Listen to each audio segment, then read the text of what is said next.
सरपंच जो गाँव यहाँ पे अतिथि के रूप में उपस्थित हुए हैं और उसके साथ ही हमारे उन 12 शहीदों के परिजन जिन्हें आज इस 76वें स्वतंत्रता दिवस समारोह में सम्मानित किया जाना है।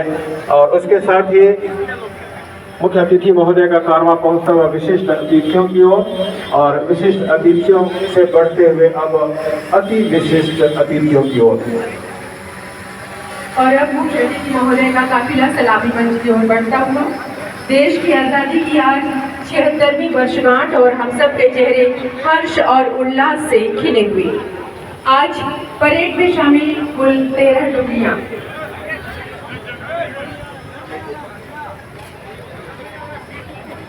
और अब रूप में 208 करोड़ रुपए दिए गए। हमारी सरकार द्वारा समर्थन मूल्य घोषित करते हुए कोदो, कुटकी और रागी की खरीदी की जा रही है। प्रदेश में पहली बार लगभग 94,000 क्विंटल मिलेट फसलों का उपार्जन हमने किया है।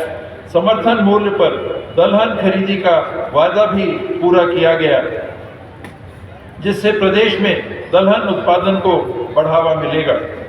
हमारी सरकार ने नई तरह की खेती और फसलों को बढ़ाने के लिए अनेक कदम उठाए हैं। लाख पालन और मछली पालन को कृषि का दर्जा दिया गया है। छत्तीसगढ़ टी कॉफी बोर्ड का गठन करते हुए जशपुर जिले में 102 एकड़ में चाय और बस्तर जिले में 80 एकड़ में कॉफी का रोपण किया गया है। संरक्षण और प्रसंस्करण के लिए हमने फूड पार्क विकसित करने का वादा भी निभाया है। इसके लिए 112 विकास खंडों में भूमि चिन्हांकित कर कार्रवाई आगे बढ़ाई गई है। उद्यानिकी फसलों के लिए रिसर्च कोल्ड स्टोरेज स्थापित किए गए हैं। वहीं पाटन विकास खंड में गामा रेडिएशन सुविधा युक्त एकीकृत पैक्ड हाउस की स्थापना की जा रही है। हमने गोधन न्याय योजना के माध्यम से पशुपालन को बढ़ावा दिया है, तो पशु स्वास्थ्य के व्यापक प्रबंध भी किए हैं। 45 नवीन पशु औषधालयों की स्थापना और 20 पशु औषधालयों का उन्नयन किया गया है।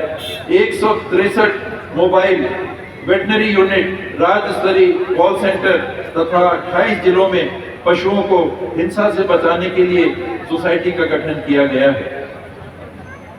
हमने भूमिहीन कृषि मजदूरों से किया हुआ वादा निभाते हुए हमने राजीव गांधी भूमिहीन कृषि मजदूर न्याय योजना शुरू की।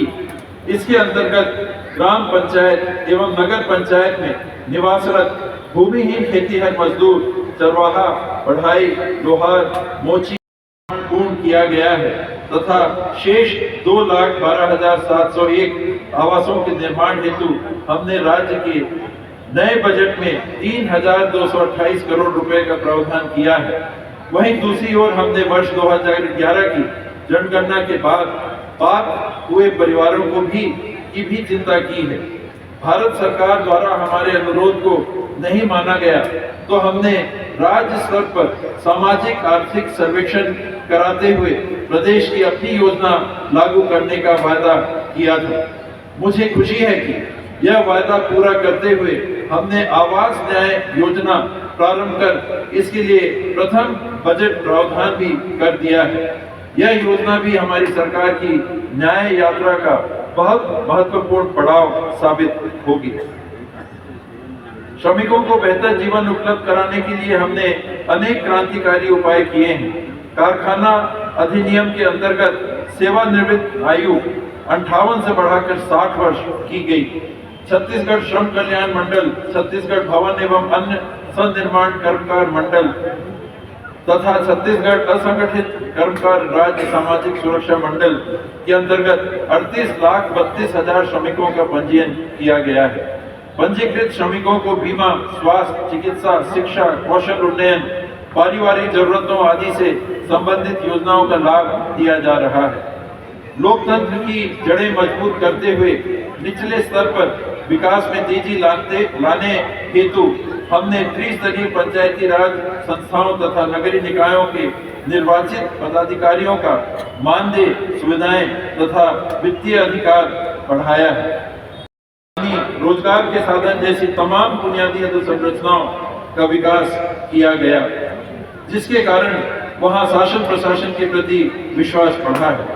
कानून व्यवस्था और सुरक्षा की स्थितियों में तेजी से सुधार हुआ है। इसके साथ ही हमने आदिवासी समाज की मूल संस्कृति को सम्मान के साथ बनाए रखने के लिए भी बहुत संवेदनशील प्रयास किए हैं। प्रत्येक देवगुड़ी और होटल के संरक्षण, जीर्णोद्धार और निर्माण के लिए 5 लाख रुपए की राशि स्वीकृत की है। मुख्यमंत्री आदिवासी पर्व सम्मान निधि योजना की शुरुआत भी कर दी गई है, जिससे प्रत्येक ग्राम पंचायत को 10,000 रुपए की राशि दी जा रही है।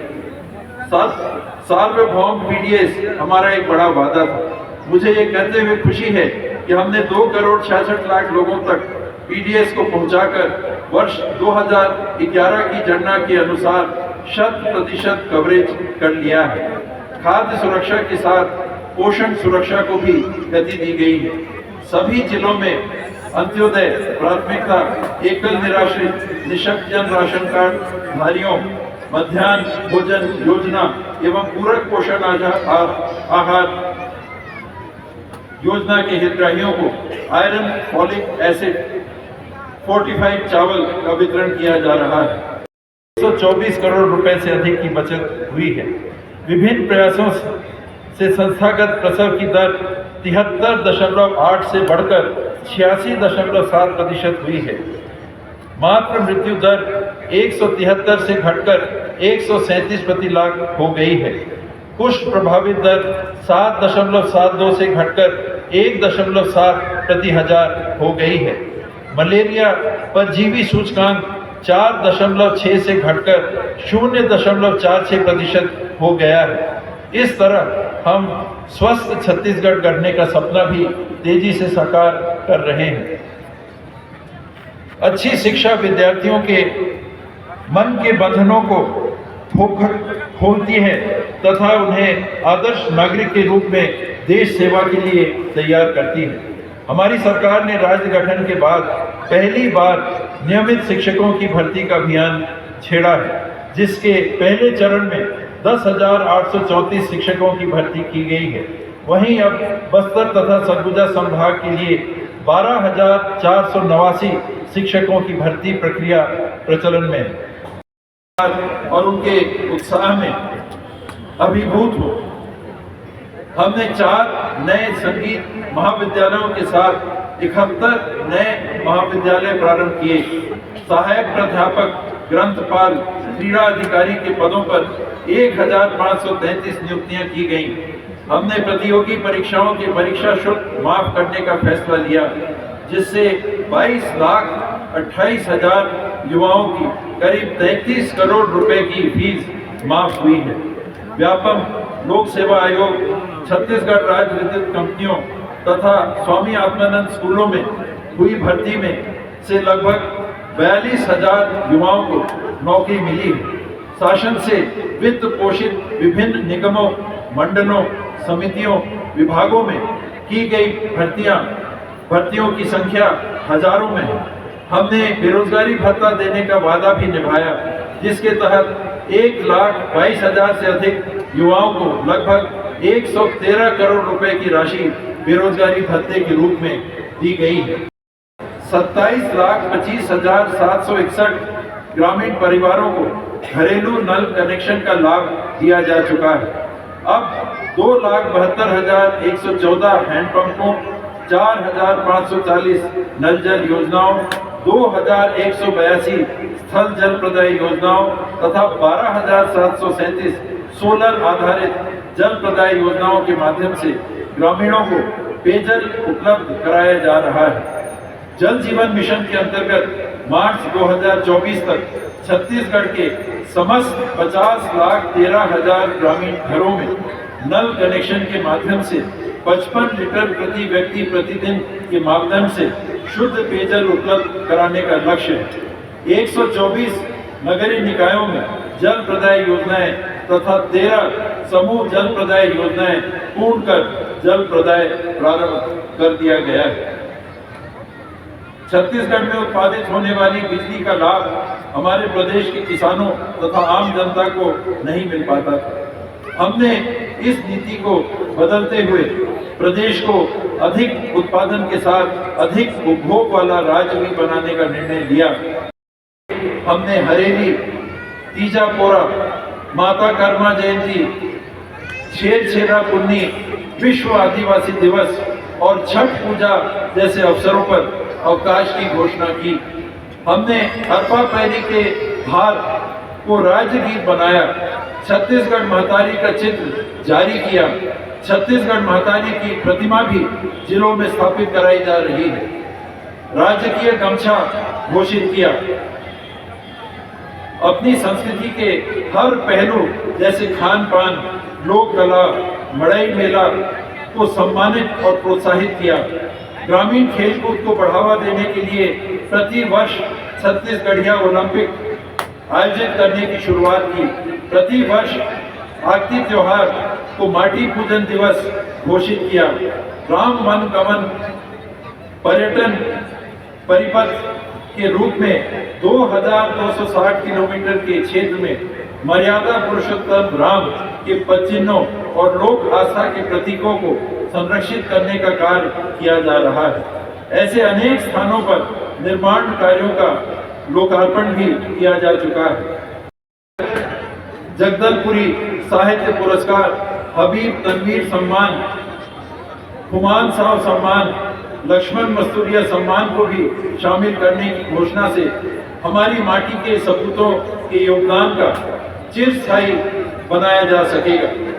इसके अलावा हमारे लोक कलाकारों तथा साहित्यकारों के लिए चिन्हारी पोर्टल, मुख्यमंत्री लोक कलाकार प्रोत्साहन योजना, गुरु शिष्य परंपरा छात्रवृत्ति, वित्तीय सहायता योजना, अशासकीय संस्थाओं को आर्थिक अनुदान, छत्तीसगढ़ संस्कृति परिषद का गठन जैसे अनेक कार्य भी किए गए हैं। छत्तीसगढ़ फिल्म नीति के अमल से बॉलीवुड की 19 फिल्मों की शूटिंग सुनिश्चित हुई है। वहीं छत्तीसगढ़ फिल्म निर्माण के लिए भी अनेक सुविधाएं दी गई हैं। न्याय दिलाने के हमारे संकल्पों और प्रयासों की बदौलत एक और जहां बस्तर के लगभग 600 गांव नक्सल मुक्त हुए हैं, वहीं दूसरी ओर नक्सल हिंसा प्रभावित 300 से अधिक स्कूलों का पुनर्निर्माण और संचालन भी शुरू हुआ है। हमने आदिवासियों को अनावश्यक आपराधिक प्रकरणों से रिहाई दिलाने का वादा किया था। लगभग 1400 लोगों को राहत देकर हमने ये वादा भी निभाया है। इस स्वतंत्रता दिवस से गणतंत्र दिवस 2024 के बीच बहुत छोटा सा कालखंड है, लेकिन मैं एक बार फिर कहना चाहता हूं कि 26 जनवरी 2024 को हमें 75वां गणतंत्र दिवस बहुत गौरवशाली ढंग से मनाना है। आज़ादी के लिए हमारे पुरखों ने कुर्बानियां दी। सेना के जवानों और तमाम सुरक्षा बलों ने देश की एकता और अखंडता को बचाए रखने में जितने कष्ट सहन किए, हमारे महान नेताओं ने जिस तरह देश को एकजुट बनाए रखने के लिए संघर्ष किए, उन्हें याद रखना है। नए जोशो खरोश और समर्पण के साथ हमें छत्तीसगढ़ महतारी की सेवा करना है। छत्तीसगढ़ के विकास को नई बुलंदियों पर ले जाने के लिए अभी हमें बहुत कुछ करना है। मुझे विश्वास है कि आप सबका प्यार और आशीर्वाद हमें मिलता रहेगा।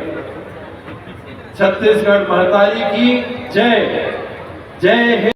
सद्भावना का आकांक्षी है। श्वेत कपूर आकाश की ऊंचाइयों में जाकर हमारी नजरों से ओझल होते हुए जिन ऊंचाइयों तक इन्होंने उड़ान भरी है उससे भी कहीं ऊपर और ऊपर हो हमारे देश का नाम आसमान पर। श्वेत कपोत उड्डयन माननीय मुख्य अतिथि श्री TS सिंह के द्वारा किया जा रहा है।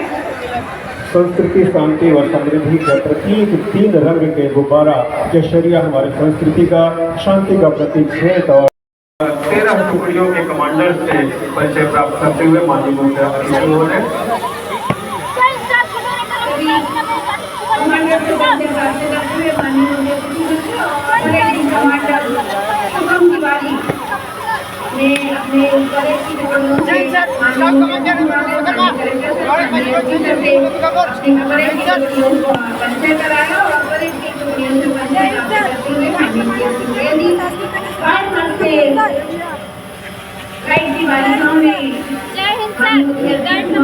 अपने ताकतों से रक्षा करने में शीश गंवा देने वाले हमारे जवान, सार अपनी साधना का शेष रहना चाहिए, हम भले मिट जाएं जिंदा देश रहना चाहिए।